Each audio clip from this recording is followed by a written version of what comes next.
Hello viewers, welcome back to my channel নবান্নের সমাহার। আজ আবারও আপনাদের সামনে চলে এলাম একটা নতুন রেসিপির ভিডিও নিয়ে। আজকে আমি বানাবো ভেন্ডির রেসিপি। ফুটন্ত গরম জলে ভেন্ডি দিয়ে যে এত দুর্দান্ত স্বাদের একটা রেসিপি বানানো যায়, ভিডিওটা শেষ পর্যন্ত না দেখলে আপনারা বুঝতেই পারবেন না। চলুন শুরু করা যাক রেসিপিটা বানানোর জন্য এখানে কিছুটা পরিমাণ ভেন্ডি আমি নিয়ে নিয়েছি একটা প্লেটের মধ্যে।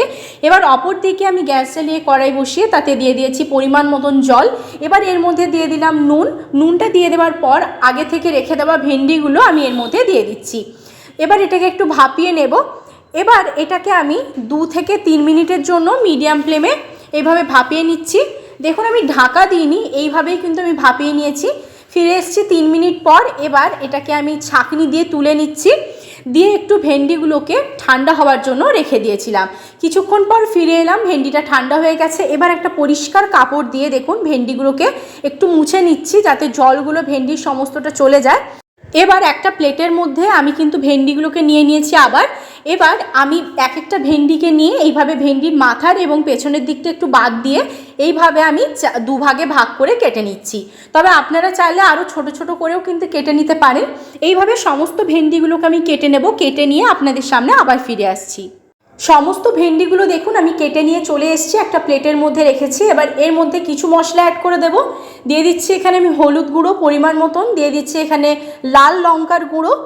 এবার এর মধ্যে আমি দিয়ে দিচ্ছি ধনে গুঁড়ো আর জিরে গুঁড়ো দিয়ে দেব। এবার এর মধ্যে আমি দিয়ে দিচ্ছি অল্প একটু বেসন, এখানে 1 চামচ মতো বেসন ব্যবহার করেছি। এবার এই সমস্ত উপকরণকে খুব ভালো করে হাতের সাহায্যে আমি মেখে নিচ্ছি। এখানে কিন্তু কোনো রকম জলের ব্যবহার হবে না, আমি জলের ব্যবহার এখানে করছি না। এইভাবেই কিন্তু শুকনো শুকনোভাবে মাখা হয়ে যাবে। সমস্তটা ভালো করে এদিকে মাখা হয়ে গেছে। এবার এটিকে রেখে দিয়ে সাইডে অপর একটা মিশ্রণ তৈরি করে নেব। সেজন্য এখানে আমি নিয়ে নিয়েছি এই চামচ মেপেই 2 চামচ দই নিয়ে নিয়েছি। এবার এর মধ্যে আমি কিছু মশলা অ্যাড করে দিচ্ছি, দিয়ে ভালো করে মিশ্রণটা কিন্তু তৈরি করে নেব। প্রথমেই দিয়ে দেব হলুদ গুঁড়ো, তারপর এর মধ্যে দিয়ে দেব ধনে গুঁড়ো আর জিরে গুঁড়ো। ধনে গুঁড়ো আর জিরে গুঁড়ো এখানে আমি 1 টিস্পুন ব্যবহার করেছি, আর হলুদ গুঁড়োটা 1/2 টিস্পুন। এবার এর মধ্যে দিয়ে দিলাম 1/2 টিস্পুন কাশ্মীরি লঙ্কার গুঁড়ো, আর দিয়ে দিলাম পরিমাণ মতো নুনটা দিয়ে দেওয়ার পর এর মধ্যে আমি দিয়ে দিচ্ছি চিনিটা 1/2 টিস্পুন ব্যবহার করছি। এবার খুব ভালো করে মিশ্রণটাকে আমি মেখে নিচ্ছি একটা চামচের সাহায্যে। খুব ভালো করে মিশ্রণটা আমি তৈরি করে নেব। মিশ্রণটা একদম তৈরি হয়ে গেছে। এবার অপর দিকে আমি গ্যাস জ্বালিয়ে কড়াই বসিয়ে দিচ্ছি, তাতে আমি দিয়ে দিলাম পরিমাণ মতন সর্ষের তেল। এবার এই তেলটাকে ভালো করে কড়াইয়ের চারিদিকে ছড়িয়ে দিচ্ছি।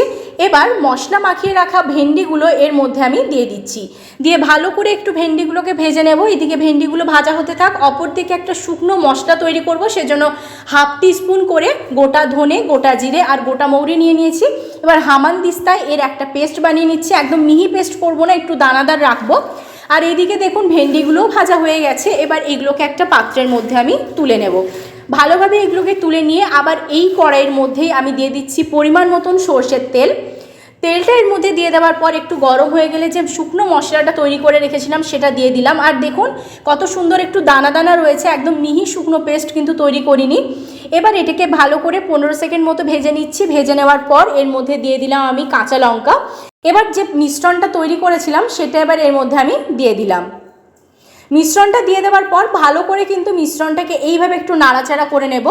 এতক্ষণ পর্যন্ত যারা আমার ভিডিওটা একটু স্কিপ না করে দেখেছেন তারা অবশ্যই একটা লাইক করে দেবেন, আর যারা আমার পরিবারের নতুন সদস্য হয়ে আজকে এই রেসিপিটা দেখছেন তারা অবশ্যই সাবস্ক্রাইব করে দেবেন। এবার আমি আগে থেকে ভেজে রাখা ঢ্যাঁড়সগুলো এর মধ্যে দিয়ে দিলাম। এবার ভালো করে একটু নাড়াচাড়া করে নিচ্ছি যাতে মশলাটা এর সাথে খুব ভালো করে মিশে যায়। রেসিপিটা বাড়িতে একবার অবশ্যই ট্রাই করবেন, আমাকে কমেন্ট বক্সে জানাবেন আপনাদের কেমন লাগলো। গরম গরম ভাতের সাথে, রুটির সাথে রেসিপিটা খুব দুর্দান্ত স্বাদের লাগে। এবার এর মধ্যে আমি দিয়ে দিলাম 1/2 কাপ জল। এখানে 1/2 কাপের থেকে একটু বেশি জল দিয়েছি, বেশি জল এখানে ব্যবহার করার দরকার নেই। এবার এটাকে আমি 5 মিনিটের জন্য মিডিয়াম ফ্লেমে এইভাবেই হতে দিচ্ছি, ঢাকা দিচ্ছি না।